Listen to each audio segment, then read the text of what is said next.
क्या बीजेपी और जयंत चौधरी के बीच सब कुछ ठीक है या फिर 2027 से पहले गठबंधन में सीटों की जंग शुरू हो चुकी है।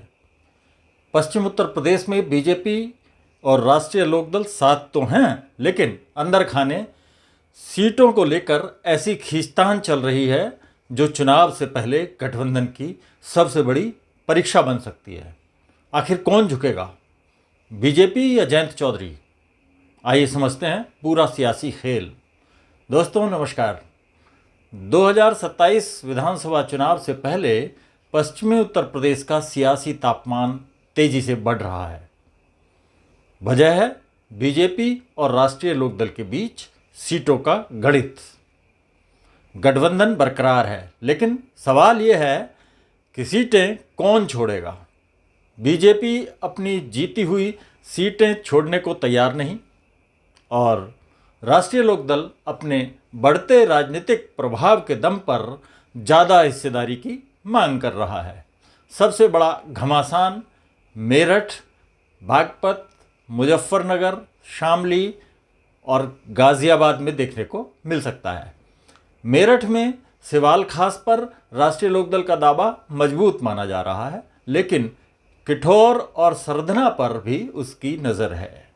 यहीं बीजेपी की मुश्किल शुरू होती है। सरधना बीजेपी की प्रतिष्ठा वाली सीट मानी जाती है, जबकि किठौर में पार्टी पिछला चुनाव बेहद कम अंतर से हारी थी। ऐसे में इन सीटों को छोड़ना बीजेपी के लिए आसान नहीं लगता। बागपत में भी तस्वीर कम दिलचस्प नहीं है। राष्ट्रीय लोकदल बागपत, बड़ौत और छपरौली पर दावा ठोक रहा है, लेकिन इनमें से 2 सीटों पर बीजेपी के विधायक हैं, यानी टकराव तय माना जा रहा है। मुजफ्फरनगर की खतौली, शामली की थाना भवन और गाज़ियाबाद की मोदीनगर जैसी सीटें भी दोनों दलों के बीच खींचतान की वजह बन सकती हैं। दरअसल ये सीटें राष्ट्रीय लोकदल के प्रभाव वाली मानी जाती हैं और मौजूदा विधायक बीजेपी के हैं। बीजेपी का साफ संदेश है, जहां संगठन मजबूत है और विधायक मौजूद हैं, वहां समझौते की गुंजाइश बेहद कम है। वहीं जयंत चौधरी की रणनीति भी साफ दिखाई दे रही है।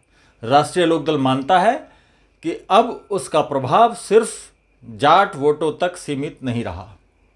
पार्टी गैर जाट, ओबीसी और दलित वोट बैंक में भी अपनी पकड़ मजबूत होने का दावा कर रही है। इसी आधार पर ज़्यादा सीटों की मांग तेज हो सकती है।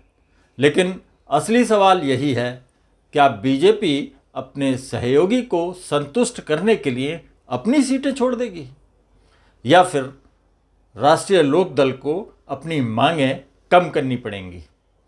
राजनीतिक जानकारों का मानना है कि समाजवादी पार्टी और कांग्रेस अगर साथ आते हैं तो बीजेपी और राष्ट्रीय लोकदल का साथ बने रहना दोनों की मजबूरी भी होगा। लेकिन अगर सीटों का विवाद लंबा खिंचा तो सबसे ज़्यादा नुकसान गठबंधन के ज़मीनी कार्यकर्ताओं को ही होगा। फिलहाल फैसला दिल्ली और लखनऊ के शीर्ष नेतृत्व के हाथ में है, लेकिन इतना तय है कि 2027 की सबसे बड़ी सियासी लड़ाई विपक्ष से पहले सहयोगियों के बीच सीटों के बंटवारे पर लड़ी जाएगी। अब देखना होगा कि गठबंधन मजबूत रहता है या सीटों का गणित रिश्तों पर भारी पड़ता है। वेस्ट यूपी की राजनीति को लेकर यह विश्लेषण आपको कैसा लगा, कमेंट में ज़रूर बताएं। वीडियो पसंद आया हो तो शेयर करें, लाइक करें और हमारे चैनल पॉलिटिकल चौपाल को सब्सक्राइब करना ना भूलें।